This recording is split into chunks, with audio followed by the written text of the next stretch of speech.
Olá, pessoal, tudo bem com vocês? O debate na Globo News hoje saiu do controle. Depois do Alexandre de Moraes usar o inquérito das fake news para prender servidores da Receita Federal, servidores que descobriram um contrato milionário da esposa dele com o Banco Master. Começou uma discussão séria se pode um inquérito que nasceu para investigar fake news ser usado hoje pelo ministro Alexandre de Moraes para investigar quem vazou essas informações da própria esposa dele. Otávio tentou defender, mas Andréa Sadi não deixou barato ao vivo. Ela desmontou a narrativa do colega, deixando ele sem jeito. Assiste comigo na íntegra. Otávio Guedes tem uma apuração, roda aqui por favor, lá no blog dele, falando exatamente desse inquérito das fake news. Só para lembrar para vocês, esse inquérito foi aberto de ofício em 2019, o presidente da corte era o ministro Dias Toffoli, ninguém entendeu nada na época, ele designou o ministro Moraes para ser o relator, não teve sorteio, e foi aberto em 2019, sem data para acabar. Estamos em 2026 e estamos ainda falando desse inquérito que foi usado para, enfim, fazer uma série de investigações sobre outros temas, tudo sob sigilo também, então a gente não tem muitos detalhes, acesso ao que de fato foi investigado. E agora essa história da Receita. E aí, Otávio, muita gente se pergunta quando ele vai terminar. Muita gente dentro do Supremo.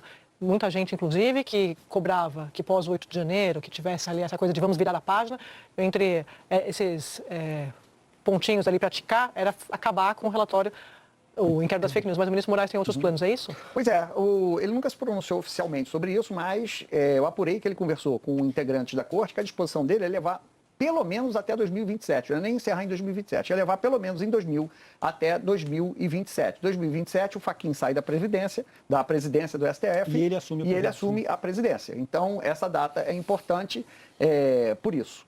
Ou seja, em 26, nesse ano eleitoral, uma parte do Supremo acredita que é importante ter esse inquérito aberto. E vamos explicar aqui direitinho por que esse inquérito é tão importante de se discutir esse inquérito. Sim. Auditores fiscais são suspeitos de quebrar o sigilo.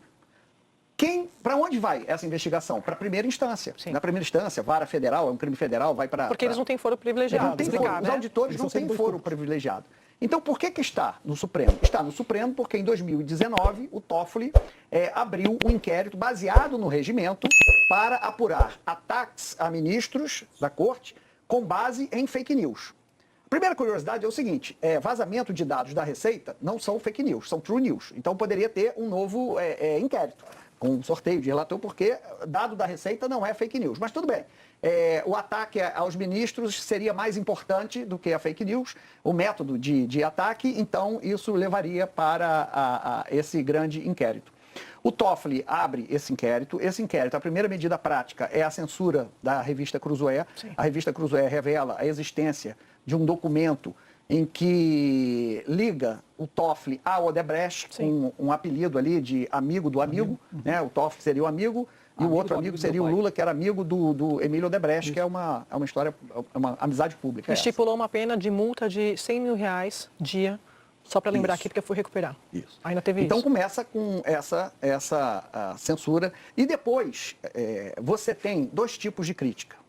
Você tem a crítica dos bolsonaristas, né, do Bolsonaro, etc., que eu não vou considerar, porque é uma crítica que funciona, na verdade ele estava buscando, digamos assim, esse inquérito, ele era um empecilho para as intenções golpistas do Bolsonaro. Isso é fato.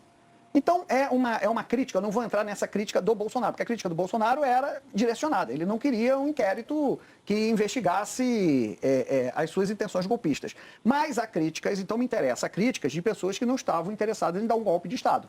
Caso da Raquel Dodge, então procuradora-geral da República. Ela era o Paulo Gonet do Temer. E ela pediu o arquivamento desse inquérito, criticou o Toffoli. Muita gente séria à época, eu me lembro disso. Sim. Ficou estarrecida. A Raquel Dodge dizia que não podia um ministro vislumbrar um crime, determinar a investigação e ainda escolher quem ia ser o relator desse caso. Ela pede o arquivamento e o Alexandre de Moraes, que foi escolhido o relator, leva para o plenário. No plenário, a constitucionalidade desse inquérito é decidida por 10 votos a 1. O Marco Aurélio foi o único voto dissidente e que chamou de inquérito do fim do mundo. Ou seja, condenação e prisão dos golpistas, esse inquérito não fosse mais necessário, portanto, fosse fechado. E a pergunta é, por que este inquérito continua? Essa que é a questão. Então, eu fui ouvir muitos ministros. Estou muito curiosa. Pois é, e um me falou uma coisa assim, o ideal é que esse inquérito já tivesse sido fechado. Sim. Certo? Mas ano eleitoral não é um cenário ideal, porque o Supremo vai voltar a ser tema nessa campanha, com os ataques, né? Então, portanto, esse é um instrumento que daria ao Supremo uma espécie de... Mas eu discordo. Eu tenho uma dúvida, porque... Mas esse é o ministro que está falando. Tudo bem, mas... Como tem ministro. Como também tem ministro que acredita que esse inquérito já deveria ter sido encerrado. Mas quando o ministro Marco Aurélio fala o inquérito do fim do mundo, Isso. ele tem razão. Porque qual que é o objeto definido do inquérito? Investigar o quê? Tudo que vier, a partir desde 2019, vale para tudo. Para todas as eleições, para tudo. Esse é um ponto importante. Essa é a pergunta. Eu não sou jurista. Os críticos, mas eu escuto muitos juristas. Os críticos, aí eu repito, eu estou falando de críticas, a minha apuração não leva em conta a ala bolsonarista. Eu não levo em conta mesmo, porque esse inquérito investigou a organização criminosa do Bolsonaro. Então, eu estou falando, uma das críticas que fazem é o que você falou, é o princípio... o princípio da investigação é um fato determinado e pretérito. Encontraram um corpo. Você abre uma investigação por conta de um fato pretérito. Está aqui esse corpo, vamos investigar quem matou, se foi morte natural, se foi tiro, se foi o quê. Fato definido. Então, fato definido e pretérito. E esse inquérito não teria um fato definido para investigar e seria um livro aberto, ou seja, qualquer coisa caberia ali. Em contrapartida, eu vou trazer o outro lado. Diz, não, o fato concreto é o ataque aos ministros da Suprema Corte. Então, esse que se torna... Mas se isso acontecer em 2019, 2022 ou 2050, esse inquérito vai ficar aberto? Então, aí outra pergunta que eu fiz. Eu estou falando que ele apurou tudo. Oi? Outra pergunta que eu fiz. As pessoas perguntam isso. Para mim, o debate principal é sobre o inquérito das fake news. Claro, o destino desse inquérito. Para mim é ponto-chave, eu fui apurar. Então, o relator, a Procuradoria-Geral da República pode pedir o fim desse inquérito. Lembrando que a Raquel Dodge arquivou e o Supremo, o Alexandre, negou e teve respaldo do Pleno, 10-1. Esse respaldo do Pleno grande aqui mexe um pouco nessa equação, 10-1, 10-1. Questiona-se muito. Mas, gente, isso foi em 2019, né? Qual foi o ano do respaldo do Pleno, você 2020. sabe? 2020. Nós estamos em 2026. 2026. As pessoas, o Pleno muda também. Não tô dizendo, a gente não sabe porque não tem... votação, você acha sobre a Não, constitucionalidade eu não hoje acho haveria nada, porque eu só lido com o que eu apuro. Mas assim, meu ponto é, esse é um debate importante de ser feito. O inquérito vai ficar aberto, repito, para todo e qualquer fato. Daqui para sempre, não tem uma previsão. As pessoas perguntam isso. E eu repito aqui, nos bastidores do Supremo também. O que eles falam ali entre eles, não sei. A gente sabe quando tem esses vazamentos, porque eles estavam falando uma coisa e na reunião falaram outra na frente do Toffoli. Eu falei aqui várias vezes, o Toffoli está fora, para os ministros não tem mais condição, mas na frente do Toffoli eles falaram outra coisa. Mas mesmo assim, o que eles disseram foi, não tem suspeição, mas você está fora. Foi isso que eles falaram. Com outras palavras, veja bem, ministro, não sei o quê, mas ele saiu. Qual que é o resultado prático disso? Do ponto de vista prático, pragmático, ele está fora. Sobre o inquérito das fake news, qual é o debate? Só para me perguntou, só para concluir a minha resposta. Só para humilhar, que ele tem todas as apurações. Como é que isso pode ser encerrado, né? O relator pode encerrar, né? O Alexandre de Moraes pode encerrar com um ato de ofício. Ele pode jogar para o colegiado e a Procuradoria-Geral da República também pode pedir. Agora, a postura do Paulo Gonet também é fundamental para essa história. Raquel Dodge arquivou. O Aras não queria também atuar, a gestão Aras, nesse inquérito, porque ele não queria atuar em nada. Foi considerado um procurador-geral aliado a Bolsonaro e omisso. É assim que o próprio Supremo via. E tanto que justificou muitas das medidas consideradas heterodoxas, atípicas, pela inação do Aras. Mas o Aras também não mexeu nesse inquérito. O Gonet é o primeiro procurador-geral da República que está atuando nesse inquérito das fake news, nesse caso específico dos auditores. Mas visto como muito próximo do ministro Moraes, inclusive foi indicado com apoio do ministro Moraes, do ministro Gilmar, Mendes, mas sócio do Gilmar. São muito próximos, amigos, mas como o ministro Moraes é o relator desse inquérito, muito próximo. O Lins levanta um ponto que, Lins, você tem toda a razão. Deveria até, seria interessante saber o que é esse plenário agora, faria com esse inquérito, até porque se eles validam, é o que a gente disse, o Supremo é sócio do inquérito das fake news. Já com esses 10 votos que você falou, e seria interessante ver 6 anos depois o que esse Supremo pensa. Dito isso, dada essa premissa, isso não autoriza o Supremo a agir como se ele estivesse acima da lei.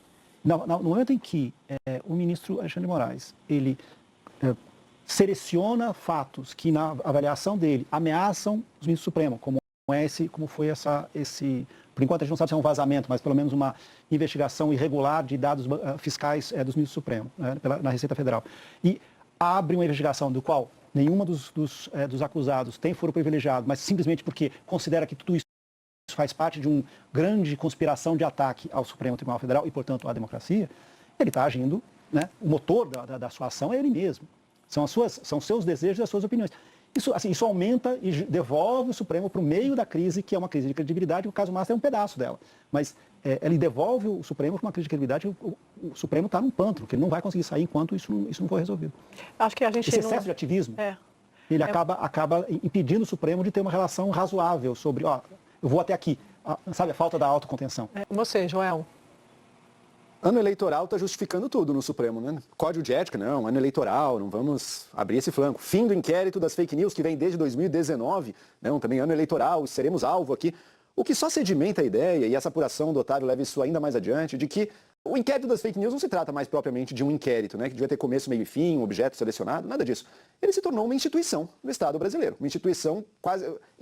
Você tem executivo, legislativo, judiciário, órgão de controle e inquérito das fake news, que está a critério e ao capricho de um ministro do Supremo, Alexandre de Moraes, que, segundo os seus critérios, a sua interpretação de quaisquer fatos pode puxar qualquer suspeita para esse inquérito. Aqui, no caso, era... Você acessar os dados da Receita Federal de parentes de ministro pode ter como intenção a divulgação de fatos que, embora verdadeiros, vão estar descontextualizados para gerar suspeitas falsas e, portanto, cai como algo que está no escopo do inquérito das fake news. As palavras permitem tudo. Esse inquérito não tem limite, portanto, no que o ministro Alexandre de Moraes pode puxar para si. Num caso em que ele era um dos alvos do vazamento e seus parentes também. Vazamento que tem, por enquanto, como o Valdo bem colocou, nem dá para falar em vazamento ainda, mas acesso a dados, que provavelmente existe um interesse de acesso a esses dados por quem acessou, por conta de suspeitas fundamentadas e com documentos que não têm nada a ver com o que foi colhido na Receita Federal, de que possivelmente o escritório da esposa do Alexandre de Moraes recebeu cifras multimilionárias do Banco Master. Então, embrenhado nesse caso, da forma como o ministro Alexandre de Moraes está, num caso que a rigor nem para o Supremo deveria ir, é assunto da Justiça em primeira instância, esses servidores da Receita não têm foro privilegiado. Ele, nessa situação, puxar para si, com um argumento absolutamente subjetivo, hoje em dia, mais do que servir para a defesa da democracia, o inquérito das fake news tem servido para minar a legitimidade do Supremo e aí sim enfraquecer a nossa democracia. Comentem aí que responderei o máximo de comentários que eu conseguir até o próximo vídeo e que Deus abençoe a todos nós.